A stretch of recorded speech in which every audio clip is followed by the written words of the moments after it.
What is up, fellow nerds, and welcome back to the Dapper Snapper Gaming channel, and welcome back to How Do I Want to Do This? This is our series where we take a look at all playable options available to players in Dungeons & Dragons 5th edition, then we rank them on a scale of 1 to 10 and either build them or fix them depending on how they rank. Now today we are beginning another subclass. We are getting very close to ending our series here on the Paladin, but we still have a few more to go through, and this week is yet another favorite. I see a lot of people online really like the subclass we're going to be talking about today. You of course clicked on the video, so you must at least have a little bit of interest in this, and that is the Oath of Redemption Paladin. This is the Paladin that seeks to be more defensive than offensive, and can it do it well enough to be at the top of the rankings? We're just gonna have to find that out today. But before we do, make sure to leave a like on the video and subscribe if you haven't already. As you can see, most people who watch the channel are not subscribed, so please don't be one of those people. Help us to reach our goal of 5,000 by the end of this year. We just reached 3,000 a little while ago, and so we are on our way. But of course, we need help to get a little bit of boost in order to get there by the end of the year. But I think we can do it. I really think we can do it. Another great way, of course, is to share this with your friends. And of course, make sure that you click the bell so you're notified when new videos are uploaded. So like I said before, the Redemption Paladin really seeks to be the tankiest of paladins, and it seeks to really transfer damage around a lot, whether that is from allies to you or even from yourself or somebody else to enemies as well. So there are some interesting combinations that work out here, and working it all together as one kit is kind of interesting, and it's very unique to the Paladin kit.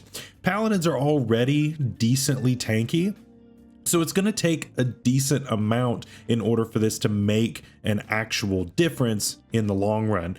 So let's find out if it is capable of doing that. As always, we start off with our expanded spell list, and we've got some pretty nice options on this list. Sanctuary, Hold Person, Counterspell, that's a big one, Hypnotic Pattern, Odaluk's Resilient Sphere, Hold Monster, and Wall of Force. Some of the best control spells in the game are on this list. Counterspell on a Paladin is huge, right? Because a lot of times when you have the counterspells, the biggest issue is the range, because a lot of your counterspellers are the ones that are wanting to sit in the back. This Paladin is no such thing. This one wants to be up in the fight, and so typically the range is not going to end up being an issue.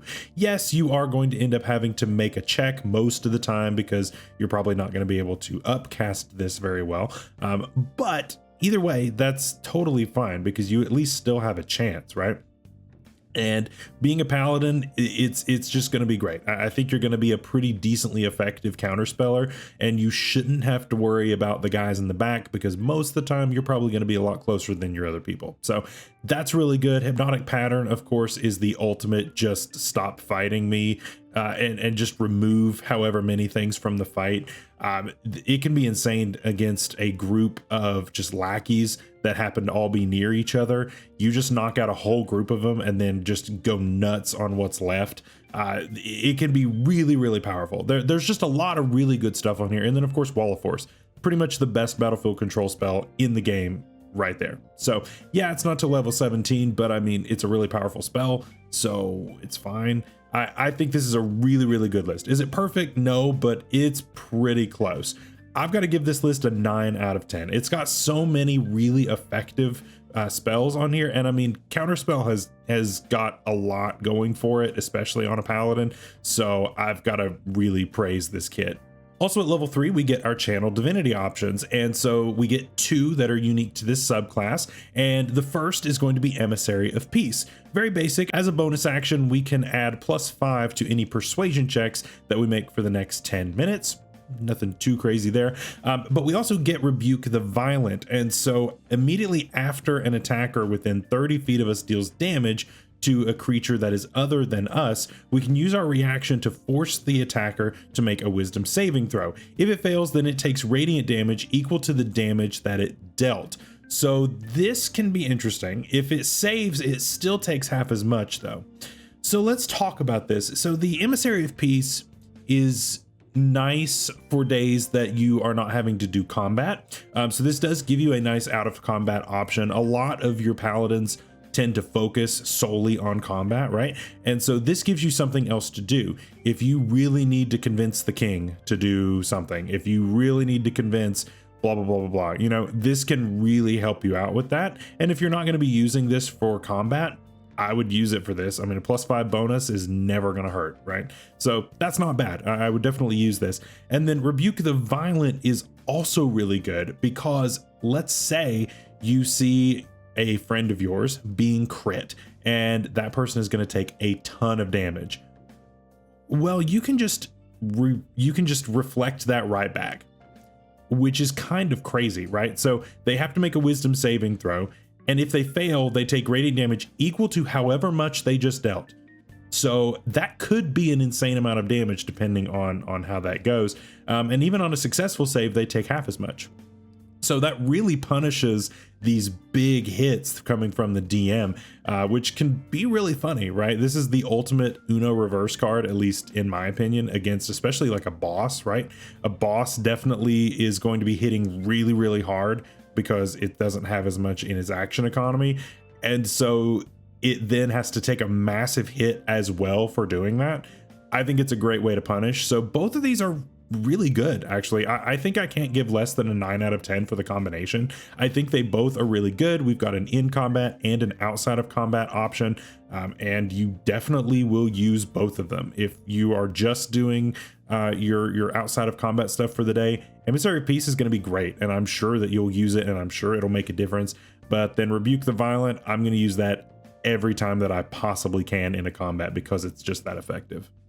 At level 7, we get Aura of the Guardian, and of course this is our normal aura that we get at level 7. It's unique to this subclass. It is going to be a 10-foot aura around us for now, and at level 18 it will become 30 feet. But what does this one specifically do? So while creatures are within this radius, we can use our reaction to magically take the damage that it would have taken. It does not transfer any kind of any other effects. So for instance, you have an enemy monk that is using Stunning Strike. You'll take the damage, but you won't necessarily take the stun. So that's kind of what that means. And you can't reduce the damage in any way, which is pretty standard for something like this. This is also really good. Right now, 10 feet is a little limiting, but it's still worth it because ultimately you still are a paladin and you have other auras going on at the same time. You're probably a really nice guy, so that all really helps out a lot. But being able to take damage away when somebody is a little squishier, doesn't have as much HP to go around, your DM is probably going to be targeting that creature that has less HP. And so you can just take that damage away, and that creature is now, you know, still good to fight another day, fire off whatever it has to do. And so this can definitely be huge, right? You get low on HP, huddle around the paladin will save you. So this can definitely be really, really good. Obviously it won't help in like a multi-attack situation. It does use your reaction, but still this could make a huge difference. So I really like this. I think overall it's going to be an 8 out of 10. I think that just the way that it works, it being locked to your reaction, it's a little tough, but I don't know of a better way to do it. But I mean, it's still really, really effective, and I still really like having it on this kit. At level 15, we get Protective Spirit, and this combos really well with our level 7 feature. What this does is every time that we end our turn in combat and have less than half our hit points, we regain 1d6 plus half our paladin level. This is really good, right? Now, you may think, okay, 1d6 plus half my paladin level, that's not that much. Well, first of all, you are level 15, right? So half your paladin level is 7, right? So that's pretty good. And it's every turn that you are below half your hit points.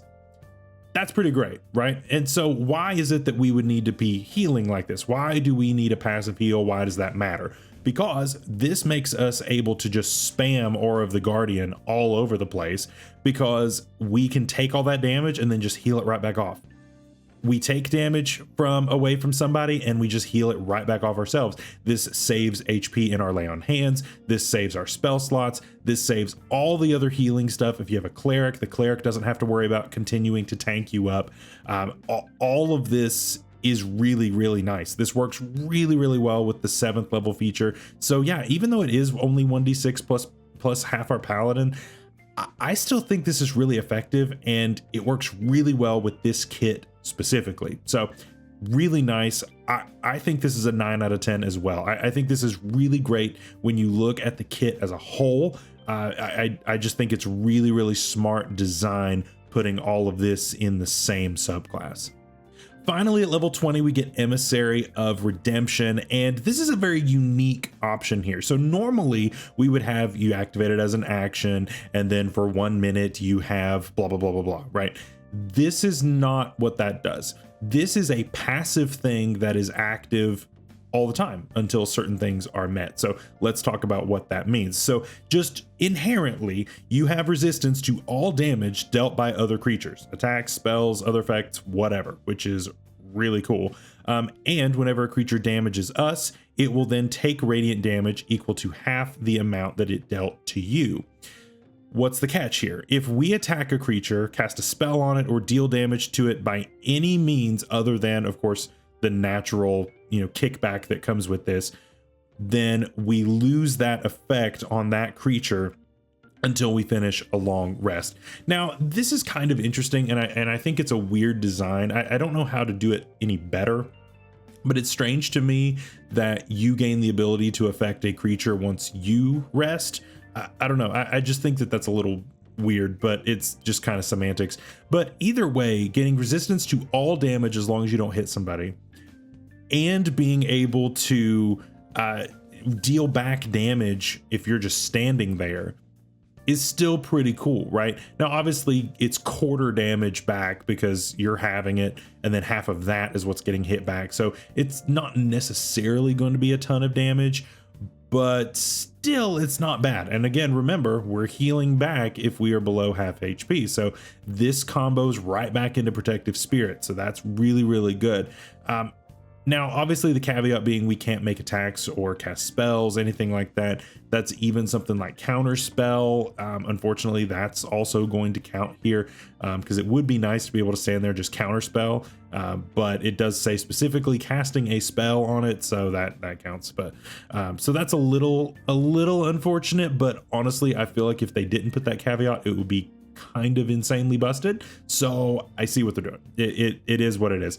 Overall, though, this is still great, right? You can still be up in the front lines. You can still be helping out your allies. You can pick and choose who you want to hit. And that's one thing that's really cool, is that who cares if you get ganged up on, because they might end up just knocking themselves out, right? As they hit you, they take their own damage, and they may knock themselves out depending on how frail they are. So, if you're dealing with a bunch of little lackeys and that kind of thing, I would probably send the paladin in just to deal with the lackeys. You attack them one at a time, and the rest of them just end up knocking themselves out. So that kind of works out, right? I really like that. Plus, it allows you to be able to heal other people. You can still do things with your allies, and of course, they'll still be getting your aura stuff. You can still use your reaction to take damage from them.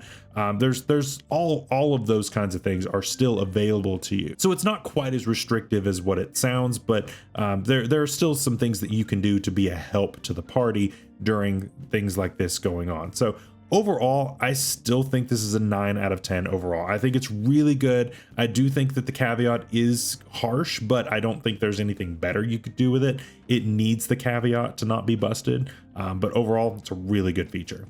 So where do we land on the Oath of Redemption Paladin? This one is really nice, and it's really cool. It is kind of the ultimate tank paladin and the protector of your allies, and that just feels really good, right? I think that the culmination of all of these features is really effective in being able to deal damage back when somebody else attacks, in order to take damage away from allies, in order to work all of this stuff out together.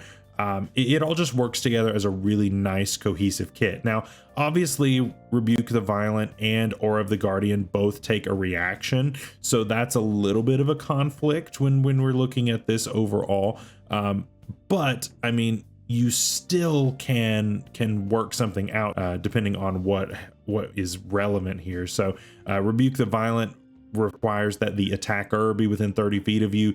The Aura of the Guardian requires the attacked to be within 10 feet of you, eventually 30 feet. So it is a little bit different. So one thing that's really nice is like Aura of the Guardian, you've got a sniper really far away, or like really far away Eldritch Blast or whatever, you can still activate this.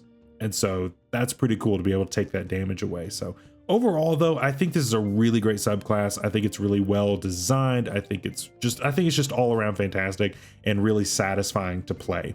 Overall, I'm going to give this a 9 out of 10. It's almost perfect. I think that it could have gone a little bit farther, but I'm kind of glad that they didn't, because I think it's really well balanced where it is. I think that you can effectively play this.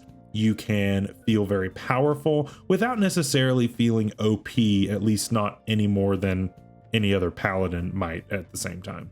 What do you think of the Oath of Redemption Paladin? Let me know down below. Of course, later this week, we're going to be building one together. And of course, we also will be continuing with our SSBA Pokemon Draft League. So I hope you guys will be sticking around for that. Of course, make sure that you subscribe so you don't miss when any of my videos go live. And until next time, stay safe out there, stay healthy. We'll see you later. Bye-bye.